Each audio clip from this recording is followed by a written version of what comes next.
And in advance, we send our condolences to all the sisters and brothers on the coming of the first Ayyam al-Fatimiyya. Inshallah, we'll use these opportunities, these days of joy, as well as the days of grief, to remember these holy personalities and their position and their role in the grand and overarching movement of the Ma'sumin and the divine movement, which culminates with the coming and the rise and then the governance of Sahibul Zaman, Ajjalallahu Ta'ala Farajul Sharif. These ayats that have been chosen, that we have been speaking about in the past sessions that we have had, I believe this is our 7th session now that we are discussing and reflecting upon some of the ayats of the Quran, have a similar theme. Now, the two verses that we will go through over the next 3 sessions are verses 190 and 191 of Surah Al-Imran. However, if you examine these two verses, just looking at the amount of words that are contained in them, obviously 3 sessions might not be enough to cover both these verses. So the plan that we have in mind is that for today we'll discuss the individual words of verse 190 of Surah Al-Imran. Then in the next session we'll discuss why these verses have been chosen and the exact purpose of how this relates to the other verses that we have been discussing and the common theme that's involved. And then we'll culminate our 3rd session covering these 2 verses with dissecting verse 191, inshallah.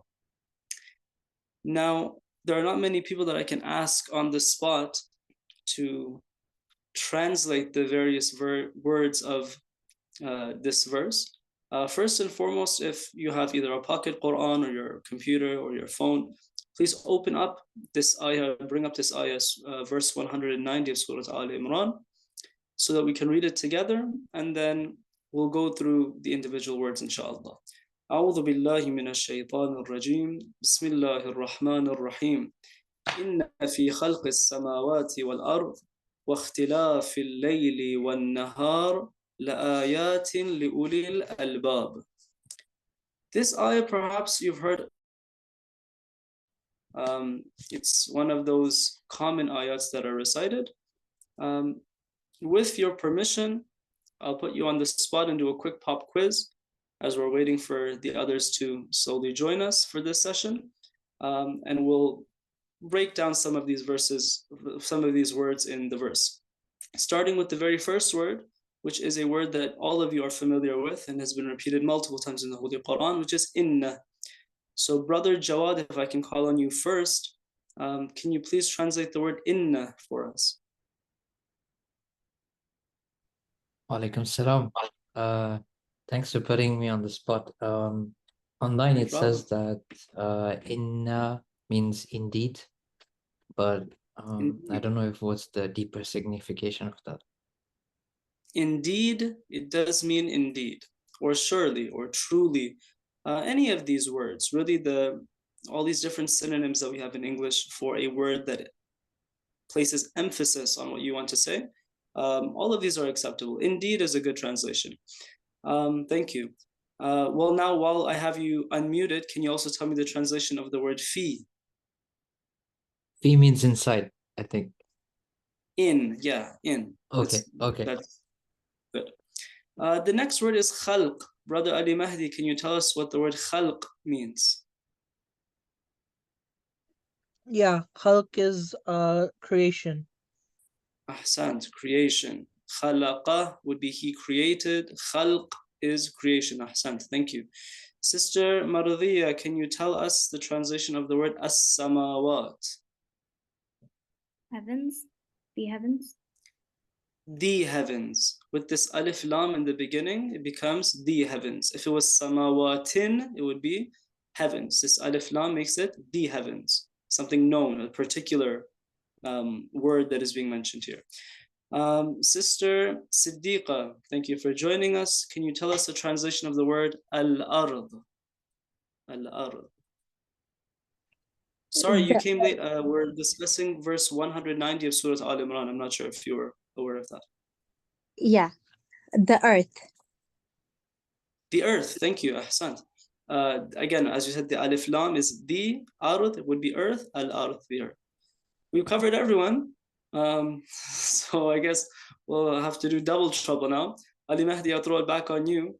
The word ikhtilaf, can you translate that word for us? In this situation, for the later words, it's referring to alteration, but ikhtilaf usually means a difference, right? Alteration?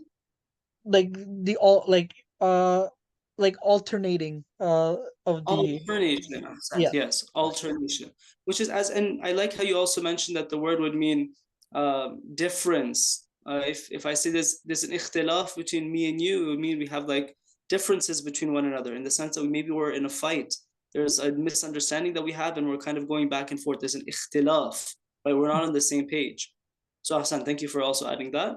Brother Jawad, I have to ask you a third word now. Sorry, we don't have enough people to throw it on everyone else. No, bring it on, bring it on. Layl. Let's see. I'll stop working, sorry. Layl. It's night, right? Right, you said Laylatul Jumu'ah would be the night of Friday. Laylatul Qadr, the night of Qadr. Al-Layl with the alif lam, as we've been mentioning, becomes the night. Thank you very much. Sister Maradiya, An-Nahar. The day. The day, yes. Sister Siddiqa, Ayat.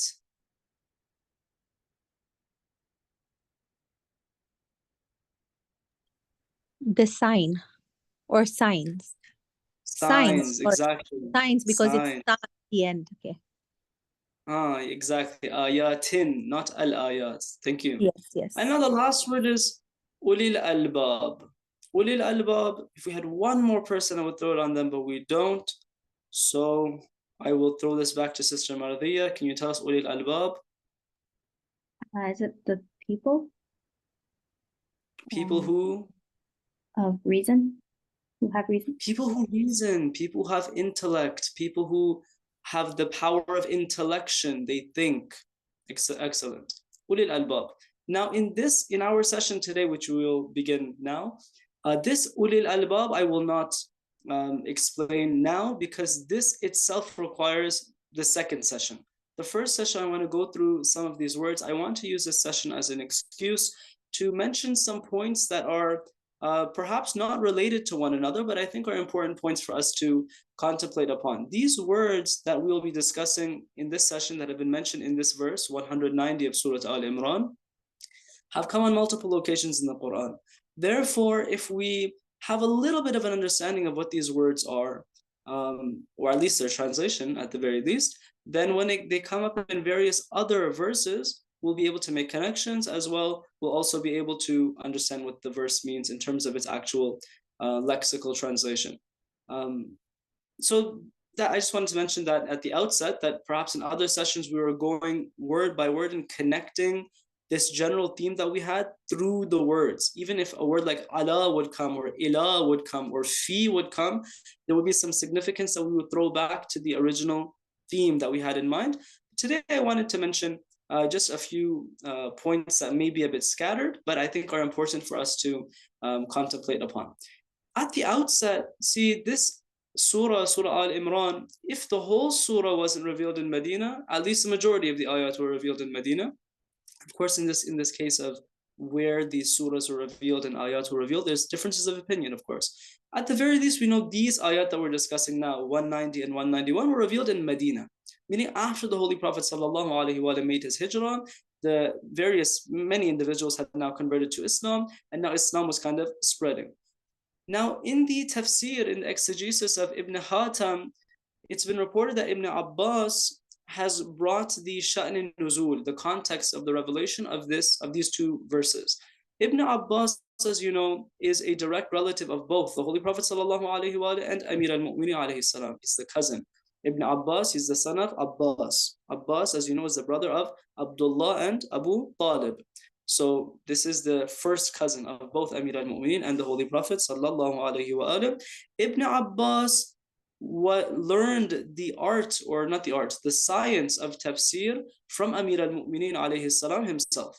So Amir al-Mu'minin alayhi salam was teaching Ibn Abbas the tafsir of the Holy Quran. So Ibn Abbas here reports that what had happened when these verses were revealed was that the Quraysh were going to the Jews and they were asking the scholars of the Jews, the rabbis, what was the miracle of Prophet Musa alayhi salam? And they responded, his staff, or the light under his arm. As you know, the Holy Prophet Musa alayhi salam, he had this white light that was coming from under his arm. And you also know the miracle of his staff. He had multiple miracles that he had performed with the staff, such as the snake or the splitting of the Red Sea, or some say the Nile, but most likely the Red Sea.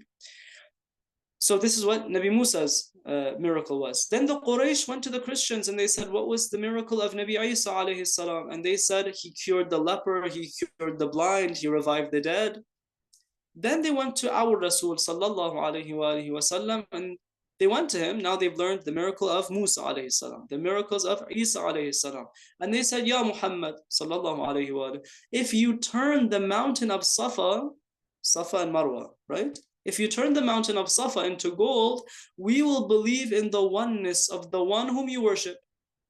We'll believe in the ahadiyya and in the tawheed of your God. Why not? You can turn the mountain into gold. Why would we not believe? All the other prophets had miracles. If you can do this, we'll believe. So what are they looking for? They're looking for a sign. They're saying, show us a sign. The sign that we want to see from you is that you turn the mountain into gold. At this point, this verse was revealed. Now, what the relationship is between the context of revelation of this verse or these two verses and what we want to extract from these two verses, inshallah, we'll mention in the next session. But I guess just by looking at the translation of the ayah, perhaps you can piece it together. Why Allah subhanahu wa ta'ala would reveal these verses at a time where the Holy Prophet sallallahu alaihi wasallam was being asked to produce or procure a sign. Just to give some background information as well, if you recall, the context of the revelation of Surah Tawheed was that the Christians had come to discuss or debate with the Holy Prophet with regards to the oneness of Allah subhanahu wa ta'ala, or the Trinity, and the understanding of Nabi Isa alayhi salam, is there a father and a son, etc. And so here, when the question was thrown to Holy Prophet sallallahu alaihi wasallam to answer and to defend his maktab, to defend Islam, here the Rasul sallallahu alaihi wasallam waited for the revelation to come. And when the revelation came, he was instructed, Qul, say to the Christians, Huwa Allahu Ahad, for example. So just to have that in the back of your mind, that when this ayah is revealed, there is a context to why it was revealed as well. Okay, let's begin. The first word that our dear brother Jawad had translated for us was inna. Inna meaning indeed. Now, I don't want to spend too much time on this word, because if you recall in our first session that we had, when we were speaking about those who have faith, in our very first session, the verse began with inna, and we said that inna implies emphasis. It means what I'm about to say is legit, it's real, this is very important, this has a lot of emphasis. And then we said, well, everything in the Quran has emphasis. Everything in the Quran is true. Nothing in the Quran is a lie.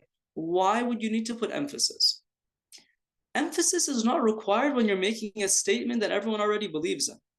If you already believe in what I'm about to say, I don't need to emphasize the importance of it. I emphasize the importance of a statement when I know that you will either not accept it, or it's something that's a little bit not clear for you, and I really need to drive the point home. You don't accept it as of yet, or maybe you're actually you're my opponent and you're rejecting what I'm saying, and there's a back and forth going on. So in this case, what I'm doing by adding emphasis to a statement is I'm lowering your guard and I'm pulling your opinion towards my opinion. Me being the speaker, putting emphasis on my statement, I'm trying to convey to you that what I'm saying is definitely true. Right? So this is why Allah subhanahu wa ta'ala swears in multiple places in the Holy Quran in a very heavy manner. For example, in Surah Dhariyat, and there's a story behind it. And I wasn't planning on taking time to explain the story, but I think it'd be nice to tell the story, where Allah subhanahu wa ta'ala swears by himself. He says in Surah Dhariyat, فَوَرَبِّ السَّمَاءِ وَالْأَرْضِ إِنَّهُ لَحَقٌّ مثل ما أنكم تنطقون. He says, by the Lord of the sky and the earth, meaning himself, it is indeed the truth, just as it is a fact that you speak. كما ما أنكم تنطقون, in the same way that it's very clear to you, it's apparent that you're speaking, this is also the truth. This meaning, of course, the context of the ayat, we're speaking about the truth of Allah subhanahu wa ta'ala, his signs, his revelation, etc. That this Islam is the truth, Allah's existence is the truth, of course, no one denies that, and his oneness is, of course, the truth.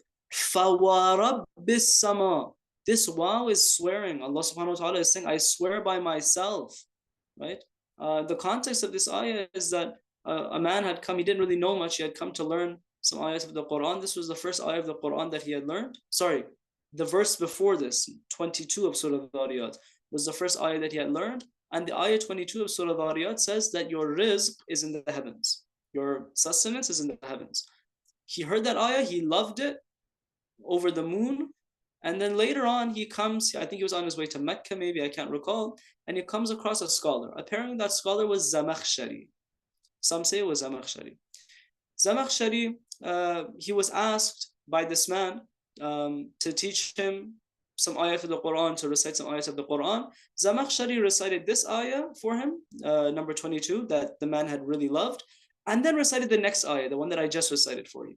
And this man, who didn't really know much, I think he was already in Mecca at this time when he was asking the question, he said, what did the people do with God that God has to swear with this much emphasis and this much weight to convey his point?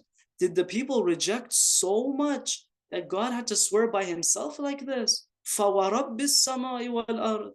And then it's reported that he shrieked, or he let out this loud scream, and he died on the spot. Meaning he was so bothered, it hurt him so much that the people rejected Allah subhanahu wa ta'ala to such an extent that when he heard this ayah that Allah subhanahu wa ta'ala is swearing with this much weight by himself, he gave his life basically. Anyway, I wasn't planning on saying that, but I thought it would be interesting for you to know that Allah subhanahu wa ta'ala, when he swears by himself, he's trying to convey a point that the opponent or the person who's listening or the audience is bound to reject. Furthermore, emphasis is also brought in verses to indicate the magnitude of what's about to be said. So what we're about to discuss in these two verses is something that, number one, is definitely true. Obviously, we know that. And it's also something that's very important for us to ponder upon.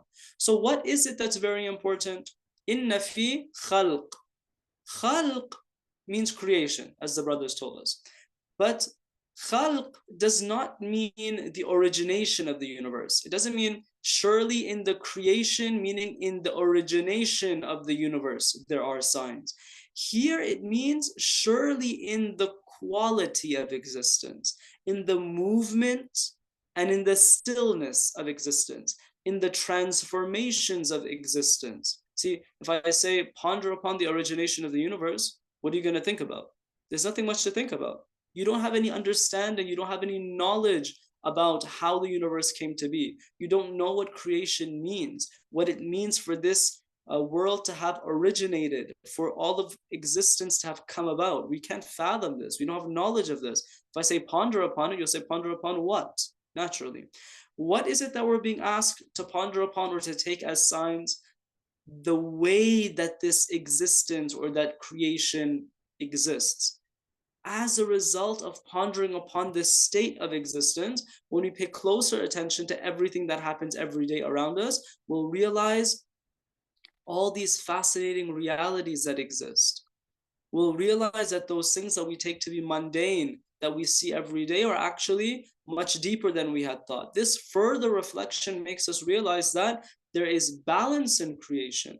This balance in creation and in this order in creation definitely requires someone to have created this balance and this order. So in this, there's a sign. There's a sign in the fact that when you examine the way that this universe has come to be, the way that the cosmos were as if they were pre-programmed to function in this unison, we understand that there's a beauty behind it that required someone to have created it. So here when we say khalq, we don't mean ponder upon how creation came to be, but rather examine how it is, and in that take a sign.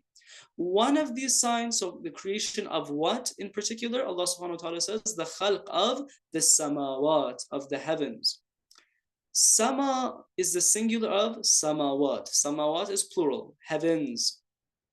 This word sama has been mentioned 120 times in the Holy Quran, and samawat has come 190 times in the Quran. So as I said, if you learn some of these words, they've been repeated so many times in the Quran that when they constantly come up, you'll have a good understanding of what the verse is saying, because you know the translation of these particular words that have been so often repeated. This word comes from samawa or samu or samaw. This word means elevation, height, something that's high, like a canopy, something above your head. So Raghib, for example, in his dictionary, Raghib, he collected the different words. I think the word is lexicographer. He collected words. He put together dictionaries, for example. He was an expert in Arabic grammar. He said that sama means that which is above everything. So for example, the sama of your house would be the ceiling. The sama is that which is on top. And even in one of the ayat of the Quran in Surah Anbiya, Allah subhanahu wa ta'ala says, وَجَعَلْنَا السَّمَاءَ سَقْفًا. Saqf means roof or ceiling. In Farsi, saqf means roof. We've created the sky as a canopy, as a roof, as a ceiling.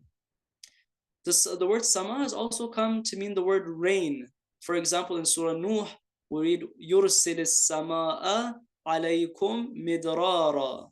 If you look at some of the translations, some of the translators have actually translated the word sama as rain, even though the word sama, as we said, is referring to the heavens.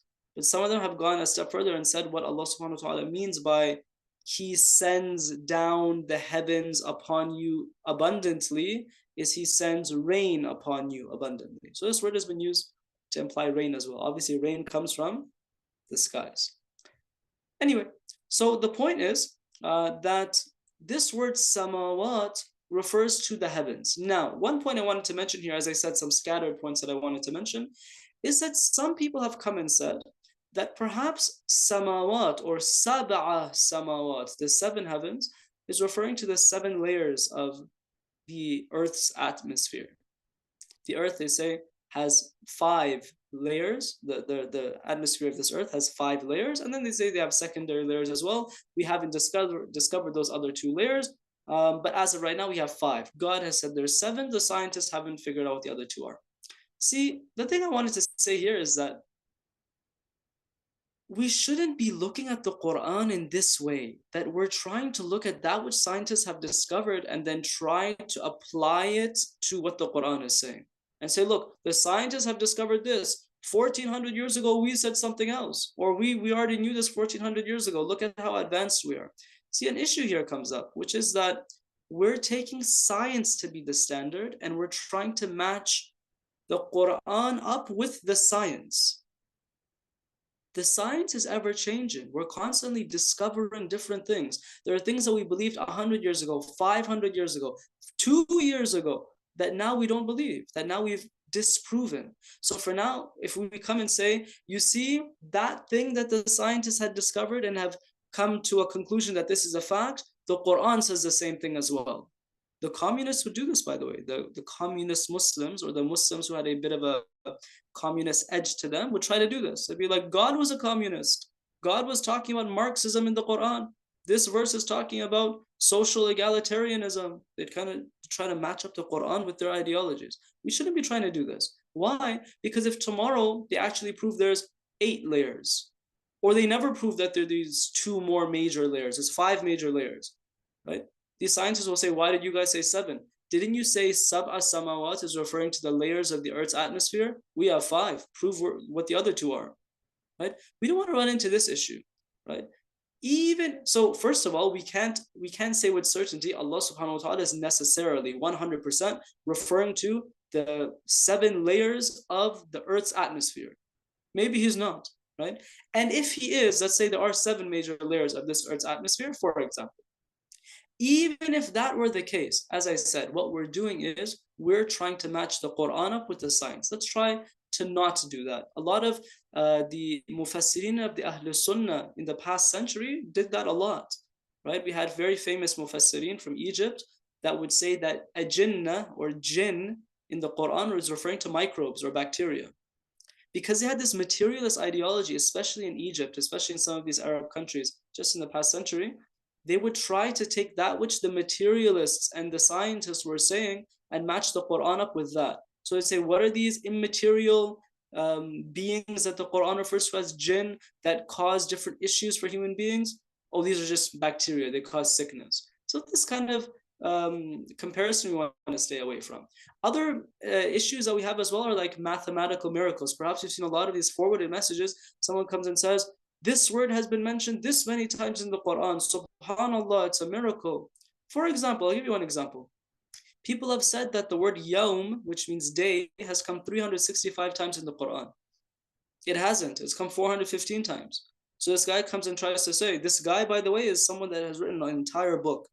And then after I think he claimed to be God and eventually got executed because he kind of went, anyway, he did some funny things. Sayyid, by the way, this individual.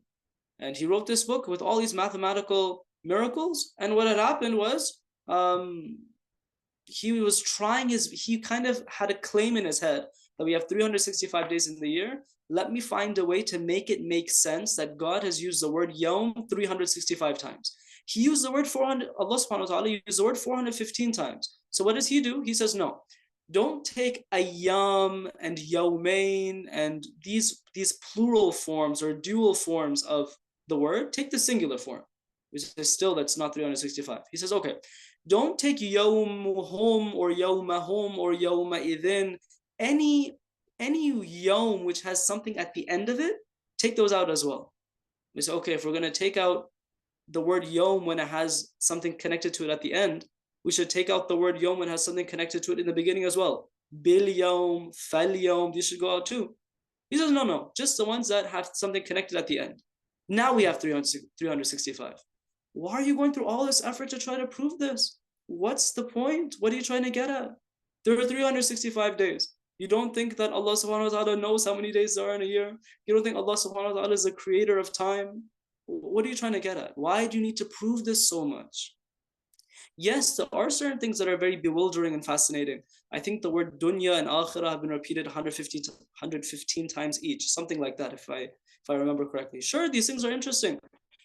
Why are we going to this extent to try to prove these things? It's not necessary. Let's move on. The next word is arth. We'll go very quickly here. I want to finish in the next few minutes. The word arth has been referred to in the Quran in its singular form in the majority of instances. Why?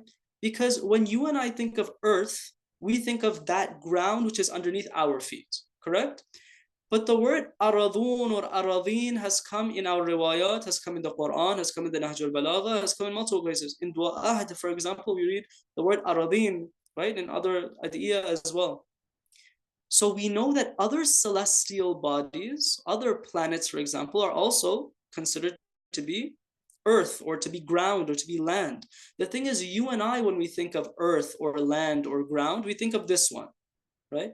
However, those celestial bodies, when we think about them to be heavens. In fact, when we think of planets, we think about them because they're beyond this earth, we think about them to be heavens. So perhaps it's come in the singular form because when we read the Quran, we're referring to this ground to be the earth. However, we also have multiple celestial bodies which are also considered to be ground or earth. So perhaps this is why it's come in its singular form on many occasions. But it's a good point to reflect that this is not it. There's more than just this, right? You think about it. This is the point of reflection. And now Allah subhanahu wa ta'ala also is asking us to reflect on the fact that this universe, that which He has created, this arad and this samawat are constantly expanding. For example, we have an ayah in Surah Anbiya where Allah subhanahu wa ta'ala says, أَوَلَمْ يَرَ الَّذِينَ كَفَرُوا أَنَّ السَّمَاوَاتِ وَالْأَرْضَ كَانَتَا رَتْقًا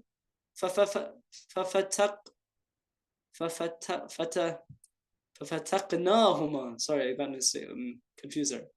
That we did fatq, that we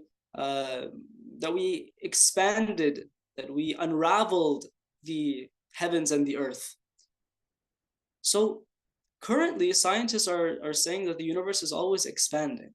Right? The Quran is also saying that, look at how we expanded the universe. For example, Dahwal Arth, we say that the earth expanded. There are multiple theories of what this means and what actually happened. For example, where was the earth and the sky and everything that exists just a huge mass of gases that expanded, or how it was? The point is that the universe is constantly expanding. Now, a point that I wanted to mention here, as I said, scattered points. While we're pondering and reflecting on the beauty of how the universe is expanding, one point that we say in our theology when it comes to the attributes of Allah subhanahu wa ta'ala is that He's the Khaliq. He's always creating. One of His attributes is that He's the creator. He's constantly creating. This expansion of the universe is His constant creation. He's always in the state of creating. Someone might say that when a student is writing, if he stops, erases what he wrote, and then writes again, or he's like going back and forth in his writing, you'd say this guy, maybe he didn't study. He doesn't have knowledge about what he wants to write. He's kind of just going through the motions and figuring things out.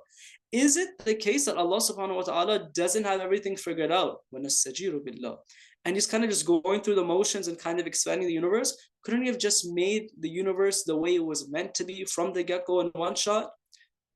Very quickly, in 2 sentences. You see, you and I work like this. When you and I want to construct something in this material world, we construct things like this, right? Gradually, we go through the motions. Allah subhanahu wa ta'ala doesn't need to do that. He has full eternal knowledge of everything. Everything that exists is with Him. It's present with Him. Indahu, it's with Him. So why is it that we go through this process of expansion or different movements, earthquakes, floods, different things? We say these all have benefits. Well, if they all have benefits for a purpose, God could have just made that purpose come to be from the get-go. Why go through this whole motion, through these motions and through the process? It's because of the limited capability and capacity of the receiver. This material world has to receive these realities in this way. The metaphysical, immaterial realities cannot manifest in such a manner. Kun fayakun doesn't apply to the material world in that way, where it comes about in an instant. Bila tashbih, right? Obviously, we're trying to understand it in the way that we can. Obviously, it doesn't work like this. My point is that kun fayakun isn't like that in this world. For example, I'll give you an example. In my mind, if I decide to fly towards you guys and come to Canada, have I made that decision? I have. In my mind, is it all set? It's all set. Has it happened in my mind? In my mind, I've made the decision, I'm going to go. Yes. But now in the material world, what needs to happen? I need to make a plan, buy a ticket, pack my bags, wait for the date of my flight, get on the plane, and then go. In my mind, it's all set. Kun fayakun happened in my mind. The material world can't accept that. It doesn't have the capacity of accepting that. If someone says, if the universe is always expanding, then does Allah subhanahu wa ta'ala really have eternal knowledge of everything? Yes. Yes, He does. This has no contradiction with the eternal knowledge of Allah, the creatorship of Allah. This is the method of how Allah subhanahu wa ta'ala creates. The final points we want to mention, ikhtilaf. In fact, when it comes to the word ikhtilaf in this verse, a lot of our mufassirin have put majority of their emphasis on opening this up. Why? Because the signs that Allah subhanahu wa ta'ala is mentioning, لَآيَاتٍ لِأُولِي الْأَلْبَابِ, these signs, one of the most interesting points that have been mentioned is the ikhtilaf of the night and the day, the alternation of it. Why? As you know, very quickly, I don't want to make this a science lecture. As you know, the earth rotates around its axis. It goes through its complete rotation. Every 24 hours, we have night and we have day. And there's also the revolution of the earth on its orbit around the sun, right? 365 days in the year, the earth goes around the sun. Because the earth's axis has a tilt to it, because of this tilt, the north-south position of the earth with regards to the sun changes at different times in the year. That's why in certain times of the year we have summer, certain times we have winter. The sun has a certain intensity towards certain regions of the earth at different times. See, you and I think about, when you live in Canada, you have 4 seasons, 3 months of the year like this, 3 months of the year like this. We have different differences in temperature, differences in the light and the darkness at different times in the day. We have day and night. These all come about because of these small, detailed nuances that exist in the way that the earth was created, the way the universe was created. Allah subhanahu wa ta'ala is saying, think about these natural phenomena. Think about how I've created the earth in a particular way. It rotates in a particular way and revolves in a particular way, such that you have differences in temperature, you have differences in seasons. Allah is the one that created the heavens and the earth in this manner. Finally, to conclude now at the very end, we said that inna meant indeed. Inna meant indeed. At the end of the ayah, Allah subhanahu wa ta'ala says, لَآيَاتٍ لِأُولِي الْأَلْبَابِ. This lam with a fatha on it is a second emphasis, meaning, O people, when you read these verses, what I'm about to say here, what I'm saying here is so crucial, so important. This is not something to take lightly. Once again, I'm bringing emphasis into what I'm saying.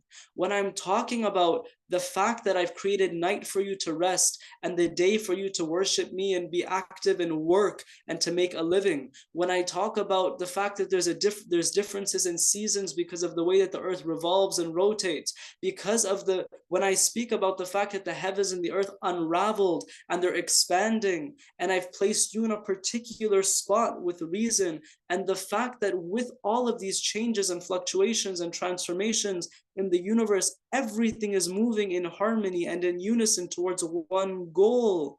I am emphasizing, please think about it. Think about the unison and harmony that exists in creation. And that makes you think that when there's this type of unison and harmony in creation, there's a creator that's behind the scenes, or not even behind the scenes, is within the fabric of creation, bila tashbih, that is making everything function in its perfect way that it's functioning. This is beyond my control. I don't have the ability to even fathom what's happening beyond that which I've been able to discover through various empirical means.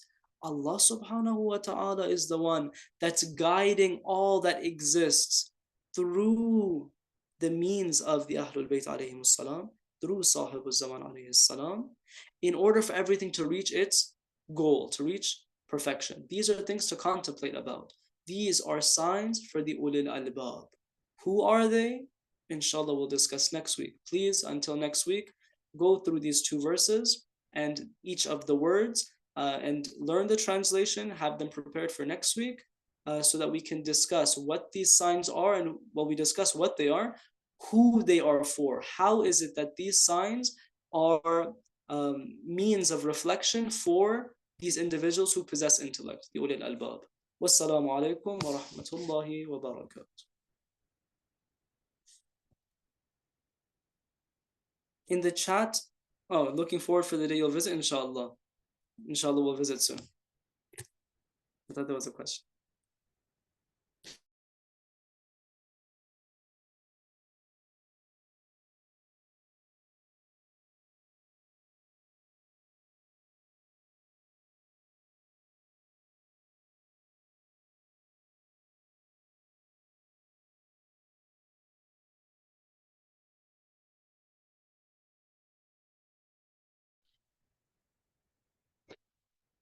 أعوذ بالله من الشيطان الرجيم بسم الله الرحمن الرحيم وهو خير ناصر ومعين السلام عليكم ورحمة الله Can everyone hear me, or if I can get a message on the chat? Okay, thank you. Okay, بسم الله الرحمن الرحيم. Okay, as for today's session, before we get into the session, a quick overview of what we have discussed so far. 2 sessions ago, or the last couple of sessions, we have discussed few points. I'll just go over those I'll go over those briefly. I'll just mention what we have gone through, and then inshallah we'll get into today's session. 2 sessions ago, there was a discussion about the fact that we have a general understanding of, or ilm ijmali is what we said, that we have a criteria and we have a set of laws, right? This was something that we had discussed, and this was something that we had proved. We also said that we don't have a reasonable argument, or we don't have a reasonable justification, or hujjat, in other words, not to go seek this criteria and this set of laws. Or in other words, what we had said, that if we decide that we don't want to seek this criteria, or if we don't want to go and find out what these laws are, we need a reasonable argument or a justification, a reasonable justification, or in other words, a hujjat to do that. And this was also discussed a few sessions ago. I believe in the last session, the discussion was about the quality of these rules and these laws, along with the quality of the rule maker, which is Allah subhanahu wa ta'ala. Now, today's session, following up these 3 points, today's session is about the person who is, so we're discussing 3 points basically. The first point in today's session is regarding the extractor, or the person who is supposed to extract and derive these laws from the sources that we have. So that's one point. The second point, which is the main discussion in today's session, the other 2 discussions, which are, we won't really get into the details of it, but I'll just quickly go skim through those. The second one is the difference between fiqh and ahkam. What is the difference, right? We hear these terminologies, we hear people saying fiqh, we hear people saying ahkam. Is there a difference between these two? What is that difference, if any? Just so we have an idea what these terminologies mean. So that's the second point. The last point that we're going to be discussing is about the different types of ahkam that we have in our risala, in our Tawzi al-Masail. Right? There are 2 types of ahkam, and what are these 2 types? What do they indicate? How are they connected with one another? Right? So again, we'll go over these last 2 points briefly. So now, going back to the first discussion in today's session, we said the major portion of the session is about the rule extractor, let's call it, right? Or the terminologies that we have heard all our lives is basically a marja, right? There are 2 terminologies actually that we constantly hear. One is a marja, the second one is a mujtahid. Right? Both of these terminologies actually differ from one another, right? So before actually even getting into the details of qualities and the skill set that are required, let's see, okay, who is a marja and who is a mujtahid? Right? A mujtahid is someone who has the skill set, right, and who has the quality of extracting the rules from the sources, whatever these sources are. We're not getting into that right now. Has this quality of extracting these rules from the sources for himself, right? So for example, in fiqh, right, we have 50, 52, 54 chapters, depending on the way the chapters are basically divided. And a mujtahid is basically someone who has this quality and this skill set to derive and to extract rules from some of these chapters, maybe from 1, maybe from 2, for himself, right? He is not able to, or he doesn't have that capacity, right? Or he doesn't have that skill set or the expertise to extract these rules from all these different chapters that we have for everyone. And so there are 2 points. A mujtahid is, number 1, extracting rules for himself, and at the same time, he doesn't have the capacity or the skill set required to extract rules for everyone from all these different chapters that we have in fiqh. Compared to a marja, right? A marja is like a bigger factory, right? With a more with a lot more, let's say, skill set, a lot more qualified, right? A lot more with a lot more expertise, where a marja is now able to extract rules not just for himself, but now also for everyone else in all these different chapters that we have in fiqh. Right? So like I said, we have 50, 52, 54 chapters, a marja is now able to extract rules in all these different chapters. So this is, of course, a slight difference between these two terminologies.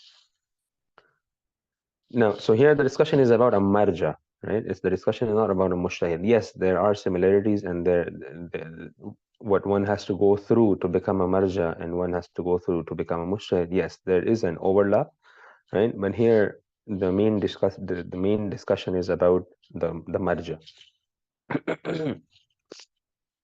So there, I used two words in basically explaining the difference between these two terminologies. One was qualities, the other one was a skill set, right? Both of these basically have different meanings, right? A marja is basically needs both of these things. There are certain qualities that he needs to have, and there's a certain skill set that he needs to develop, right? What do we mean here? What do we mean by qualities, and what do we mean by skill set? Now, qualities are mostly referred to, excuse me. Qualities are mostly referred to the batin of the insan, the things that are related to the internal purification of one's soul and one's nafs, right? So, for example, someone who is able to control their own nafs, someone who can go against their negative nafsani inclinations, right? Someone who is strong enough and brave enough, who is actually protecting the deen, right? Or who has taken upon himself to protect the deen in whatever aspect that he can, and etc., etc., right? So there are few qualities, there are few let's say a level of purification that one needs to achieve, right? To be able to, so one can call them a marja, or we as common people can refer to them, right, in our ahkam.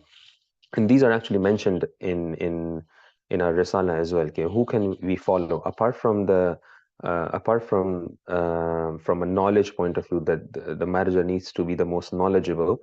Apart from that, there are these other qualities, or let's say the purification of the soul that one has to go through, or that one has to do to be able to basically be qualified as a marja.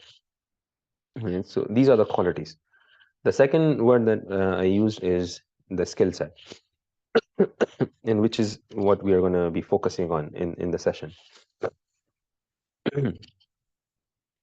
What do we mean by skill set here? So skill set is more related to the studying of different sciences, right? That one has to do, or the one has to go through, and then the result, and in result, let's say, right, or in conclusion, developing a disposition or a malake, right?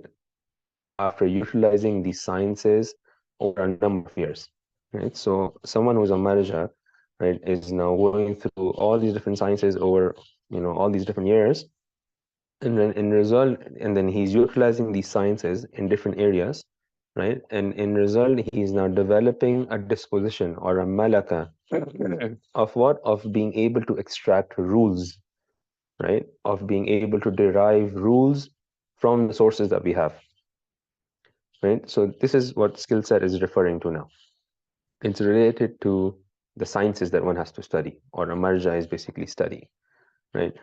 Again, I briefly sort of hinted towards the sources that a marja would basically go to derive these rules. Just to quickly go over this, and I'm sure we've heard this many times.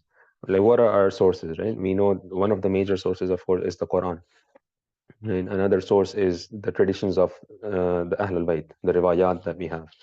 Our intellect is another source, right? So again, we have all these sources that a marja is referring to, right? To do what? To be able to extract and derive rules from these sources. And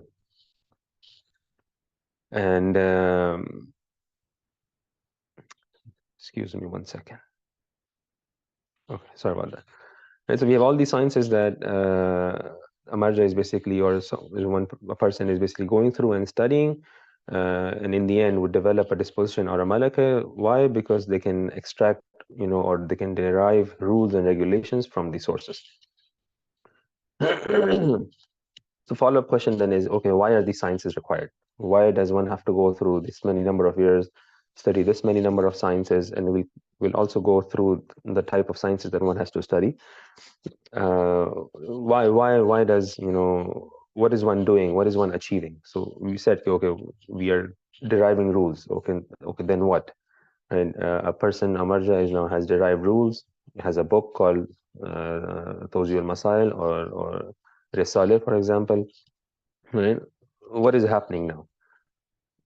A marja who is now deriving rules from the sources, what he's doing is that he's claiming that these rules, these laws that I've derived are the laws which are ordained by Allah subhanahu wa ta'ala. These are laws which are sent by Allah subhanahu wa ta'ala, and these are the laws which were given to us, or they were sent to us via the Prophet by Allah subhanahu wa ta'ala.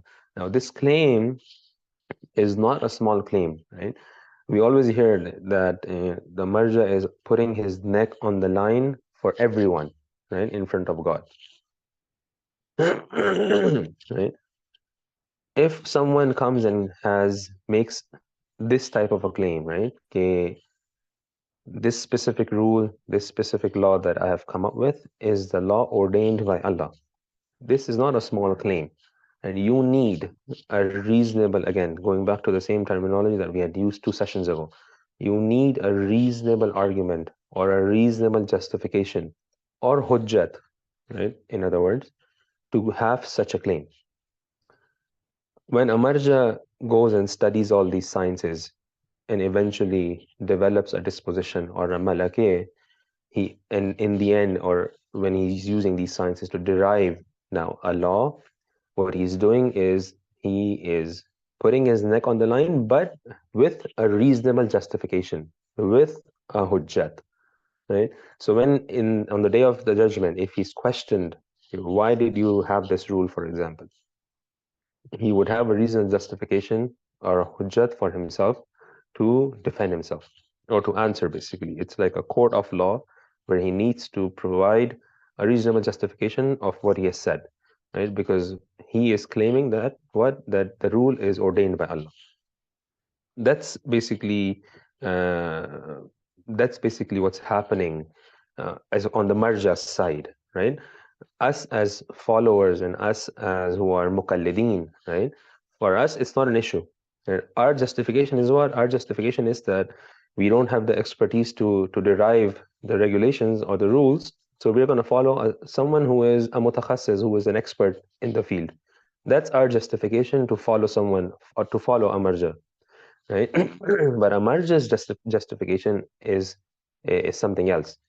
He needs to have proper sources and proper proof to basically say, okay, this is what the law is.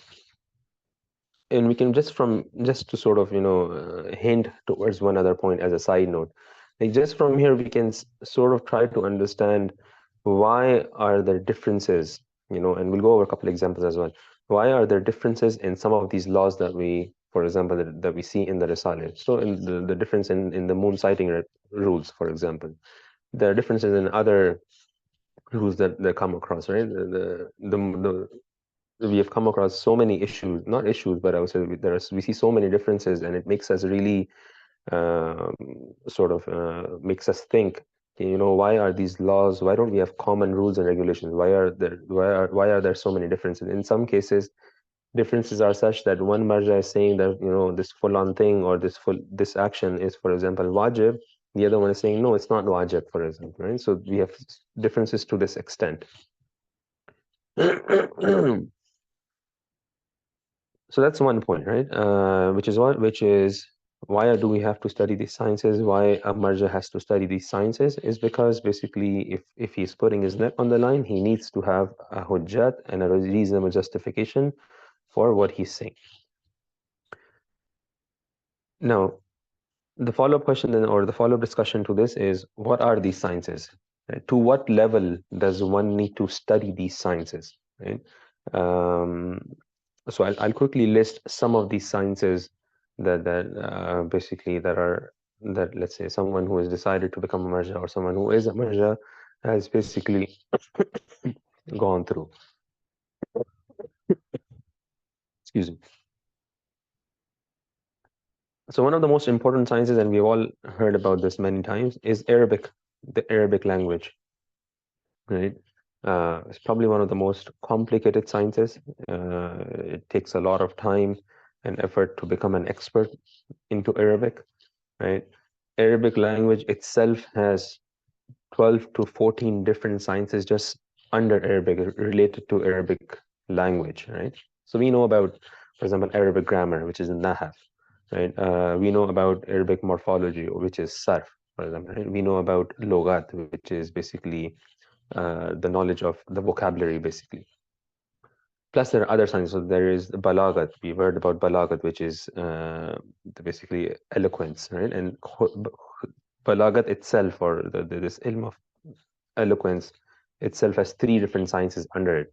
Altogether, if you were to sort of, combine all these sciences that are studied under Arabic, you have takriban 13 or 14 different sciences. Arabic poetry is another important science, right? So there are 14 different sciences under Arabic itself. Apart from that, right, you have your usul, which is the principles of jurisprudence, another science. You have fiqh, which is again another science. You have your philosophy, right, which is an intellectual science, and it's required. A marja is required to have studied this science. You have mantiq, which is logic, right? For example, you need to be able to know and understand what sort of fallacies, to avoid, right? So one doesn't fall in a let's say in an argument which is a fallacy. One needs to understand this, and one needs to know this. You have the science of hadith, right? You need to understand the traditions, the riwayat that we have. That itself is a complete science. Right? We need to. Amarja is going again. Amarja is also now studying the science of rijal, which is basically studying the halat, or the studying the different people, or different ashab, or who are in that chain of narrators, studying the halat of the narrators, basically. Who are these people who are narrating these ahadith to us? And who can we believe? Who can we not believe? I'll give few examples of this as well. Okay, how can this impact the rule or the law which is being extracted from the sources? Right? Amarja is now studying the Tariq, history, right? Again, a very, very important science, like extremely important, right? With all these different historical facts that we read in history, or that have come to us over these centuries, right? And all these changes that were made throughout the century in history. Amarja needs to be able to basically understand, where the whole thing started from, where we are at, what were the changes that were made by the enemies, what were the things that what were some of the things that were said under taqiyya, for example, right? So Tariq, again, another very important science that Amarja is studying or is going through, and so on and so forth. So I've listed takriban 8 or 9 different sciences, and there are more as well, right? So again, this goes to show us that it's not as simple as saying, or when, let's say, when a marja is basically giving us the conclusion of his research, right? When he's basically deriving a rule, it's not something that happens overnight, in a day, in few weeks, right? It's something that the person has spent years and years just to basically become an expert in these sciences, and now being able to basically derive rules. So now, of course, the next question is, okay, to what level, right, is one now supposed to study these sciences, right? What level of expertise are required in all these sciences? Again, I'll quickly hint, or we won't go into details, like just to give us an understanding of how complex and difficult the process can be. So so we can ask this question, right? All these different sciences that I just listed, right? Can a marja do taqleed in these sciences or not? So for example, the Arabic language, right? We have under Arabic language, like I said, we have the vocabulary, right? We need to learn the vocabulary and the logat of the Arabic logat, the vocabulary. Can a marja do taqleed when he is looking at the meanings of these different words that are coming in the sources, right? What do we mean by this? He comes across a word, he goes to the dictionary. Of course, the marja has not written the dictionary. The dictionary was written by different people. So in the previous session, Brother Hussein mentioned Raghib. He's someone who basically, compiled dictionaries. And there are other people like that as well. Zamakhshari is another one. Can a marja now do taqleed, right, in logat, right? So if he comes across a word, can he go and refer to a dictionary or not? It's a discussion that happens, right? If marja X says yes, you can do taqleed as a marja, you can do taqleed in your logat, in your vocabulary. This marja is now allowed to basically go and look at different dictionaries. He doesn't need to go through the process of figuring out what the word actually meant in the time of the Prophet or when the riwayat was said, in the time of the Ahlul Bayt, for example. He doesn't need to go through the process. But if a marja ends up deciding that, you are not allowed and you cannot do taqleed in your logat, and logat, like I said, is just one example in the Arabic grammar or the Arabic language. Then in this case, this person now has to basically go through the process of figuring out of what the word meant when the riwayat or when the verse was revealed. That's a completely different process, right? So one of the sciences that I mentioned was poetry, Arabic poetry, right? So now the marja needs to have enough expertise where he is now referring to Arabic poetry, just as an example, to figure out how this specific word was used by the Arabs in that time and how it changed, if it has, over the years. It's a process that the marja has to go through, right? This difference in opinion, right? What was the opinion that yes, one can actually do taqleed or one cannot do taqleed, will now impact the conclusion, right? So a marja who says yes, you can do taqleed in logat, right, may come up with a different meaning for this specific word compared to a marja who says no, you cannot do taqleed. Now he goes and figures out what the word means and basically comes up to a different conclusion. This is one small example. Another example is we can give is from the science of Rijal, where we are studying the narrators who have come in the traditions. One marja, for example, can say that the criteria for me to accept a narrator to accept a narrator is basically someone who doesn't lie. This is the only criteria. This narrator doesn't need to be a Shia that was the Imami, and it doesn't have to be a 12-verse Shia, right? He doesn't need to be someone who is not good in recording the narrations. As long as we know that the narrator is not a liar or is not a known liar, right? We are allowed to accept the riwayat and the traditions that are coming from this narrator. So a marja with this criteria, right, would, let's say, have access to 10,000 riwayat and traditions, compared to another marja who would say, okay, my criteria to accept a narrator is that, the narrator needs to be a 12-verse Shia, number one. He, of course, doesn't need to be a liar, right? Not a known liar, number two. And number three, he needs to be, for example, someone who is good in recording and the narration. He needs to be someone who is known to have good memory. Is known to have someone who is known to be basically record the traditions with as much accuracy as possible, right?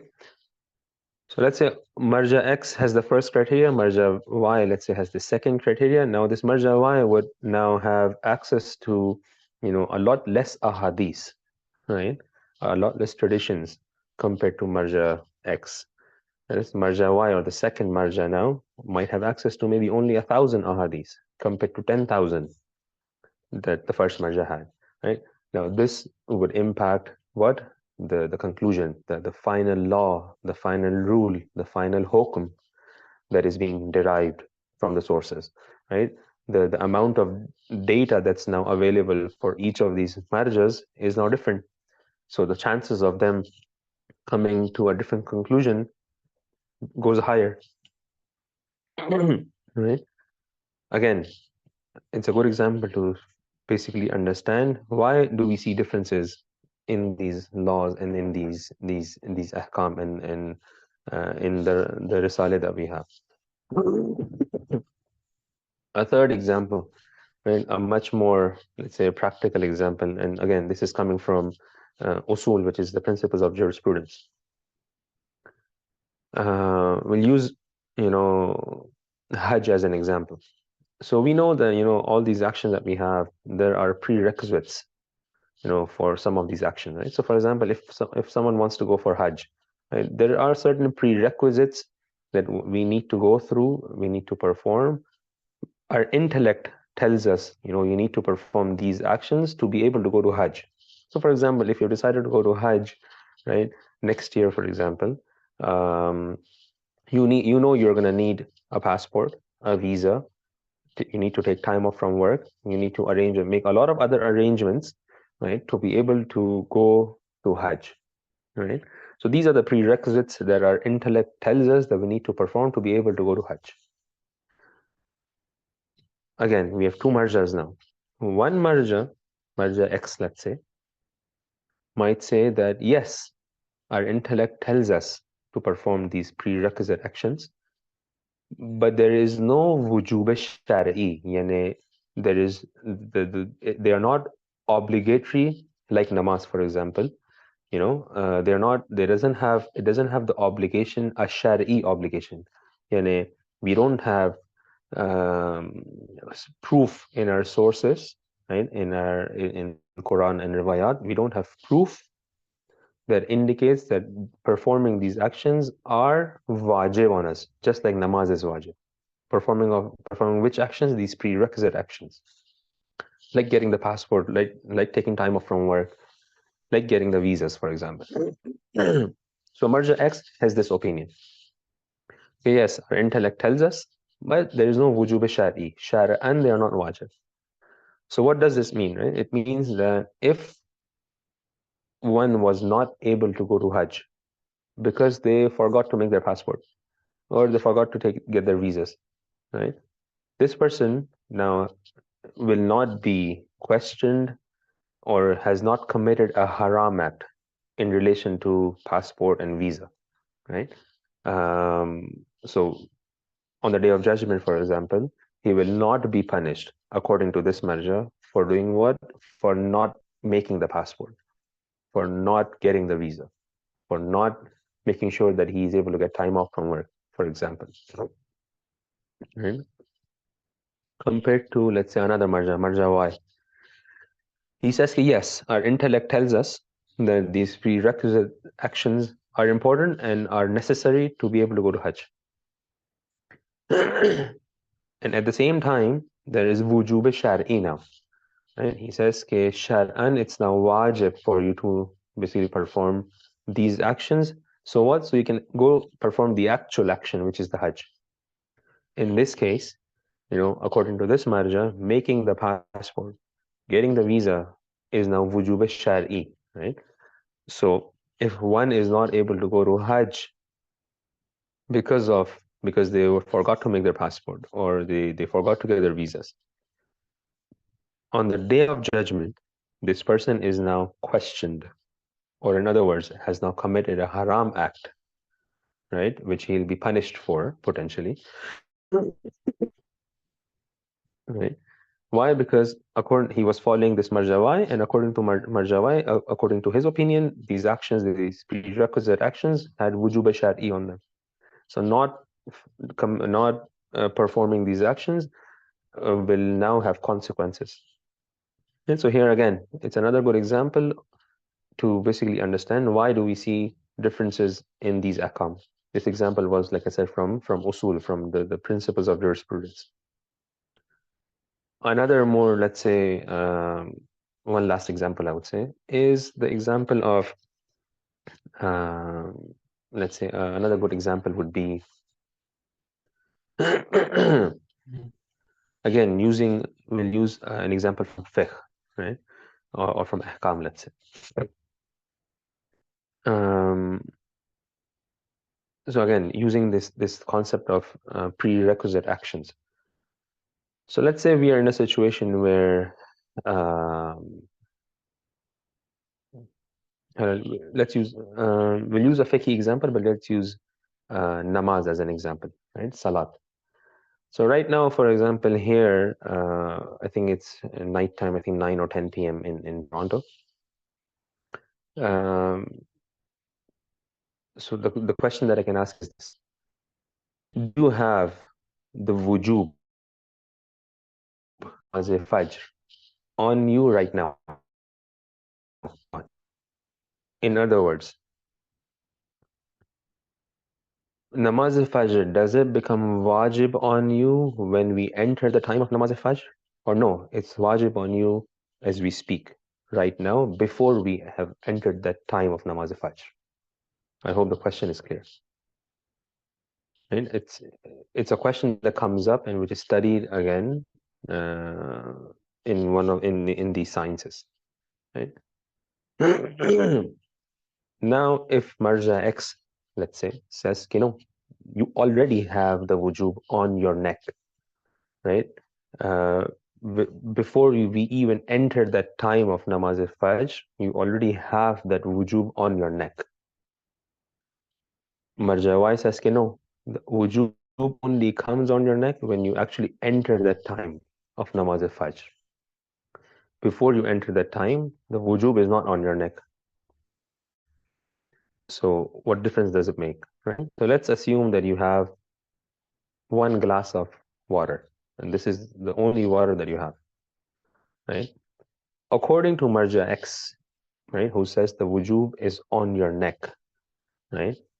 It will be wajib, or it will become wajib for you to actually save that glass water. So what? So you can actually do wuzu with it when you enter the time. According to Marja Y, where he says, no, the wujub is not on your neck right now. It will only come when we enter the time.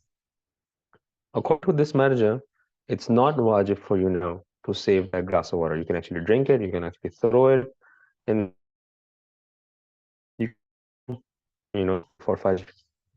Again, another difference, another example to understand why we see all these differences in laws that we have. So just to sort of wrap up this point, it's not as simple as saying, why the Maraje don't have, one standard universal ruling for everything, right? Why can't we have one Risale, right? Why can not all the marjas sit on one table, a round table, and do their discussions, go back and forth, right? And come up with one standard book of laws and book of regulations and, a Risale. It's not simple as that. Every marja needs to have a reasonable justification, a reasonable argument, or in other words, a hujjat for what he's saying. If a marja has accepted a specific opinion, he has accepted that opinion based on the justification that he has. He has a hujjat for it. If another marja has accepted a different opinion, that marja has a justification for it, right? You cannot simply ask them to change their opinions, right? And this is not just the case in fiqh, for example, or in ahkam. Right? In every science you see this, right? When you're dealing with experts, where you have experts in different sciences, these experts have different opinions. They have different views on different things, and it impacts their conclusion. So it's very similar in here as well, right? So it's very naive for us to say that, let's come up with one standard book of laws, so there are no complications and there are no contradictions and there are no conflicts when the day of Eid, for example, right? Not that it's not important, it's important, but we need to understand the background of why, these laws differ from one another, why the ulamas and the maraji have these different rulings. So this was basically to wrap up the first point. Going to the second point now. The second point we said that we were going to discuss in the session was about the difference between, again, the last 2 points, we're not going to go in that much detail. We just skim through them just so we understand these different terminologies that are used back and forth. The second point is about the difference between fiqh and ahkam. What does fiqh mean? What is fiqh? What is ahkam? Fiqh is basically a science. It's one of the sciences that a marja has to study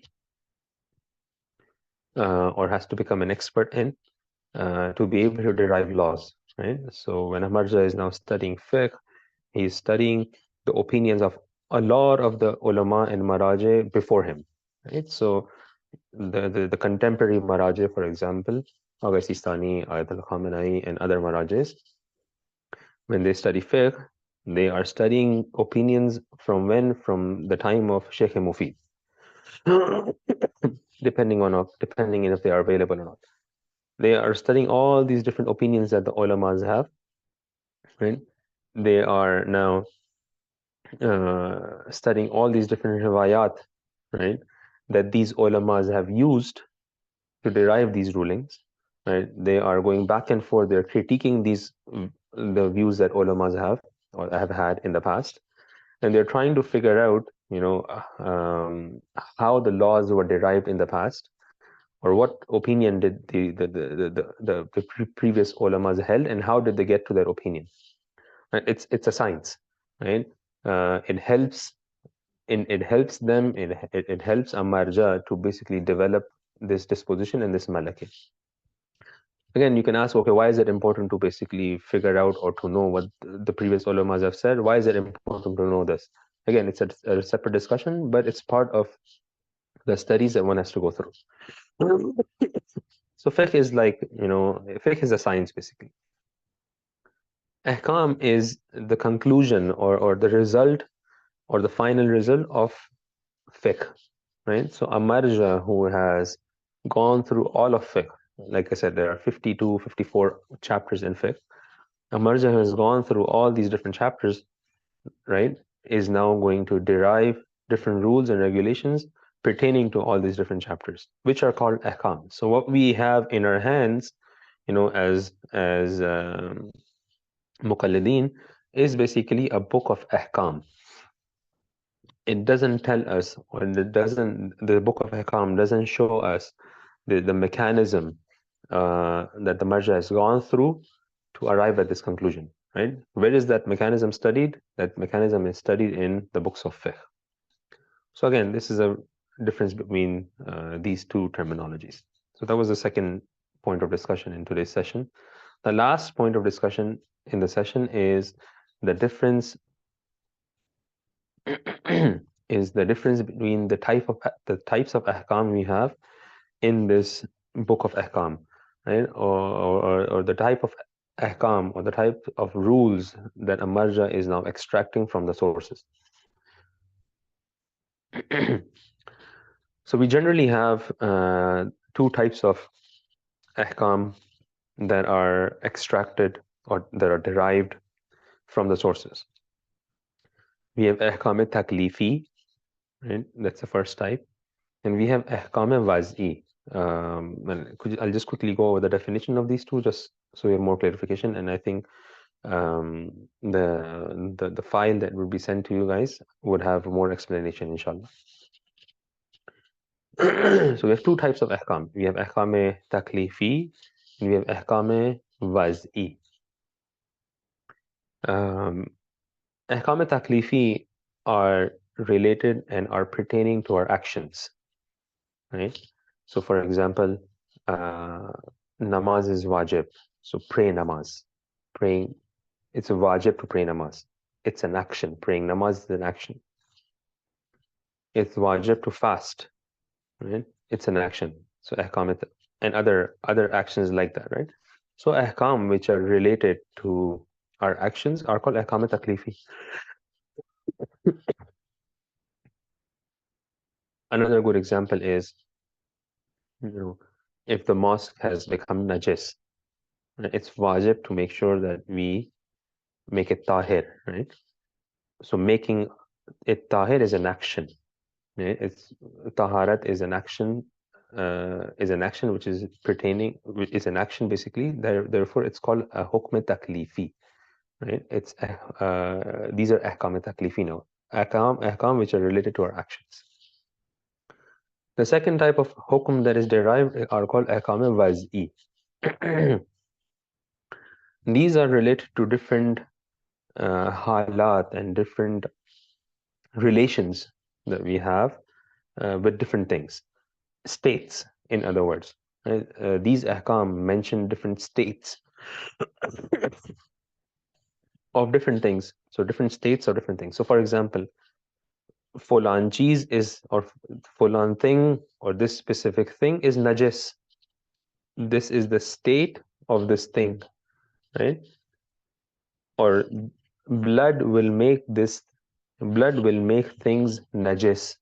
Again, a state of different things, right? Or in other words, or another example is eating, an animal which is not slaughtered according to the Islamic rulings is najis. Again, it's a state. It's a state of different things in relation to us. So these ahkam waz'i are not telling us what to do and what not to do. Ahkam waz'i are telling us the states of different things in relation to us. Pork, for example, is najis in relation to us. It's najis, right? And all these other examples that we have in the Risaleh. Of course, I think we can, if we sort of ponder a bit on this, we can see the connection between ahkam taklifi and ahkam waz'i. So I'll just give one or two examples. We said that pork is najis. This is a hukm waz'i. The result of this is what? Do not eat pork, or it's haram to eat pork. This is hukm taklifi. Another example. An animal which is not slaughtered Islamically or according to Islamic rules is najis. This is hukm waz'i. It's haram to eat such an animal. This is hukm taklifi. Okay, so there is a connection between these two ahkam. Sorry about that. And that was the last point in today's session. If there are any questions, if there was something that was not clear, we have another, I think, 3 to 4 minutes, and I can go over if there was any confusion, any questions. If you guys require any clarification, you can send a question in the chat.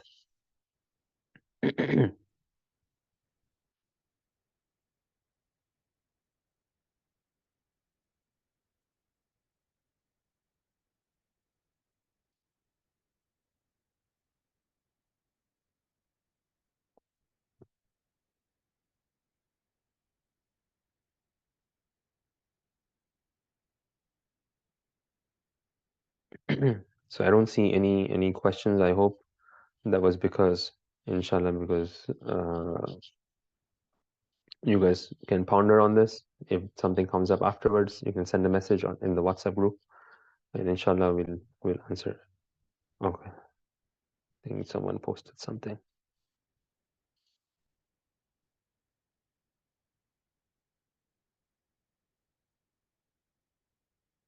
So Brother Jawad has posted this question. If a marja is confused and doesn't know the answer to something, how does he find the answer? How do they stay strong intellectually? So there are two parts to the question. One is, how does he find the answer? If he's if he doesn't know the answer, and if he's not now able to find the answer, he would not give the hukum. Right? So all these, for example, ihtiyat wajibs we see in our Risaleh is an indication that the marja was not able to reach a final conclusion regarding this specific hukum. Right? These ihtiyat wajibs that we see is basically a sign that the marja in this specific hukum was not able to reach a final conclusion, and that's why we are allowed to refer to another marja in all these ihtiyat wajib actions that we have, and we are allowed to refer to another marja in these ihtiyat wajib rulings, right? So they would refrain from giving the hukum, right? They would say ihtiyatan, it's like this, and they would leave that door open for you to actually go and refer to another marja, right? How do they stay strong intellectually? It's not an indication of weakness, right? If let's say if a marja is not able to get to an answer, it's not always an indication of weakness. It might be because we don't have enough sources available, right? Throughout history, a lot of our traditions were destroyed, right? A lot of there were riwayat that never reached us, right? There are books that were written by ulama in the past that never reached. We don't have access to a lot of these books, right? So not being able to arrive at a conclusion or a final hukum is not always a sign of being weak intellectually or being weak or not being an expert, right? On the flip side, actually, it's actually goes back to the qualities that we had mentioned, right? To be able to accept the fact that after spending this many years, right, after studying this many sciences for this many years, right, a marja is now saying for this specific hukum, I don't know, for whatever reason, right, I'm not able to arrive at a conclusion, right? And you see this where in the ihtiyat wajibs that we have in our risaleh. And it goes to show that how strong or how much purification that the marja has done of his soul, right? He's not forcing a hukum, right? He is presenting what he has found, right? And that's what his, let's say, his responsibility is. He's supposed to present and he's supposed to write what he has found without without a bias, let's say, or without showing off something that he doesn't have, right? So it's not a sign of weakness in any way. So I hope that was clear.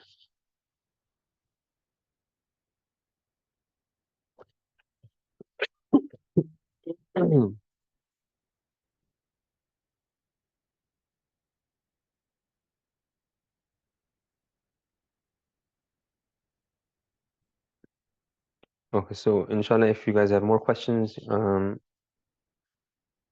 thank you. Inshallah, iltamas dua, and if any other questions, then please post it in the WhatsApp group. Inshallah. Thank you. Khuda Hafiz.